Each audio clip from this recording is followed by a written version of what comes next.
आज हम बात करने वाले हैं उस एक घटना की जिसने मिडिल ईस्ट को शायद हमेशा के लिए बदल दिया। दशकों से अमेरिका और ईरान के बीच जो एक शैडो वॉर, एक छद्म युद्ध चल रहा था, वो आखिर कैसे अचानक एक खुली जंग में तब्दील हो गया। यही वो सवाल है जो आज सबसे बड़ा है। आखिर ऐसा क्या हुआ कि दशकों पुरानी दुश्मनी जो प्रॉक्सी और खुफिया ऑपरेशंस के जरिए लड़ी जा रही थी, वो रातों रात एक फुल स्केल वॉर में बदल गई। चलिए पता करते हैं। एक तारीख 28 फरवरी 2026, ये वो दिन था जिसने सब कुछ बदल दिया। इस दिन मिडिल ईस्ट में एक नए और बहुत ही खतरनाक चैप्टर की शुरुआत हुई। एक ऐसा हमला हुआ जिसने पूरे इलाके को हिलाकर रख दिया।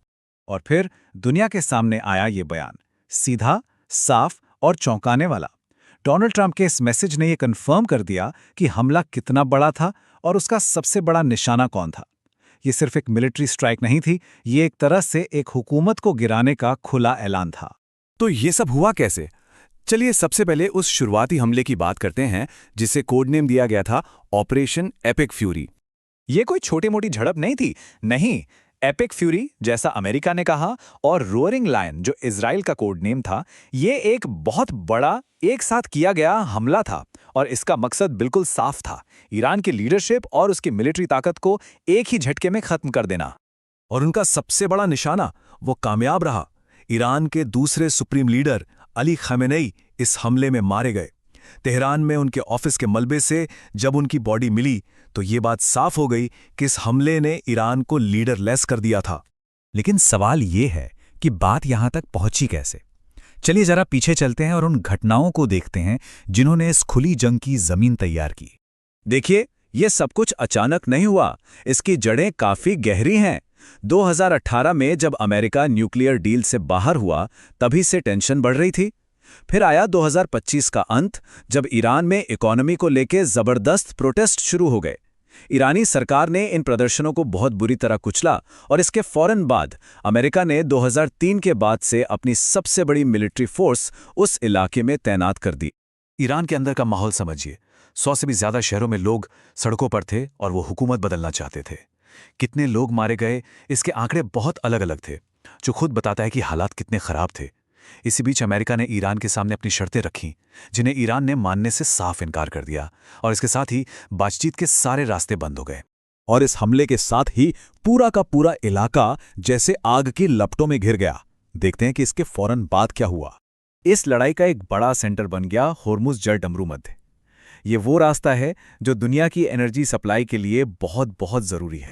जरा सोचिए, दुनिया की 20% लिक्विफाइड नेचुरल गैस, यानी हर 5 में से एक टैंकर, हर रोज इसी पतले से रास्ते से गुजरता है।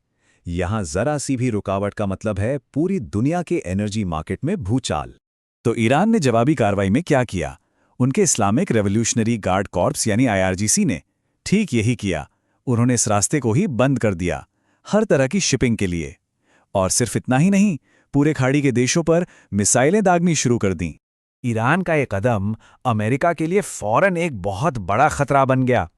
कतर में जो उनका सबसे बड़ा एयरबेस है, बहरीन में नेवी का हेडक्वार्टर और UAE और कुवैत में उनके अहम ठिकाने, ये सब ईरान की मिसाइलों की सीधी रेंज में आ गए थे। पर इस लड़ाई का असर सिर्फ मिडिल ईस्ट तक ही सीमित नहीं था। पूरी दुनिया की नजरें इस पर थीं और हर कोई अपनी अपनी साइड चुन रहा था। और दुनिया साफ साफ 2 हिस्सों में बंट गई। एक तरफ अमेरिका और इजराइल थे, जिनका कहना था कि ईरान से जो खतरा था उसे खत्म करने के लिए यह हमला जरूरी था। तो दूसरी तरफ थे रूस और चीन, जिन्होंने इसे बिना उकसावे की आक्रामकता बताया और गहरी चिंता जताई। इससे दुनिया की बड़ी ताकतों के बीच की दरार और भी गहरी हो गई।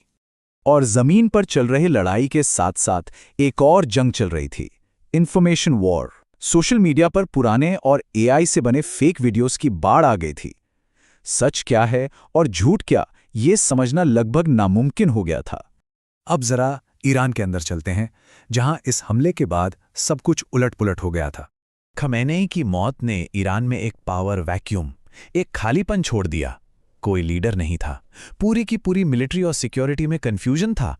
कमांड की चेन टूट चुकी थी और IRGC संविधान को ताक पर रखकर अपना नया लीडर लाने की कोशिश कर रहा था। और ये हमला एक ऐसे वक्त पर हुआ जब ईरानी हुकूमत के लिए लोगों का सपोर्ट पहले ही बहुत कम हो चुका था। कुछ साल पहले जहां ये सपोर्ट 60 से 70% हुआ करता था, वो अब घटकर 30 से 40% से भी नीचे आ गया था। ये बंटवारा ईरान की सड़कों पर साफ दिख रहा था। एक तरफ कुछ लोग मातम मना रहे थे, तो दूसरी तरफ हजारों लोग सुप्रीम लीडर की मौत का जश्न मनाने के लिए सड़कों पर थे। ये एक ऐसे देश की तस्वीर थी जो अपने अंदर ही बढ़ चुका था। तो अब ईरान का भविष्य क्या है? क्या देश बिना किसी लीडर के पूरी तरह से कैओस में डूब जाएगा, या फिर इन खंडहरों से कोई नया और भी ज्यादा कट्टरपंथी शासन खड़ा होगा? ये एक ऐसा सवाल है जिसका जवाब शायद आने वाला वक्त ही देगा। लेकिन एक बात तो तय है, मिडिल ईस्ट अब कभी पहले जैसा नहीं रहेगा।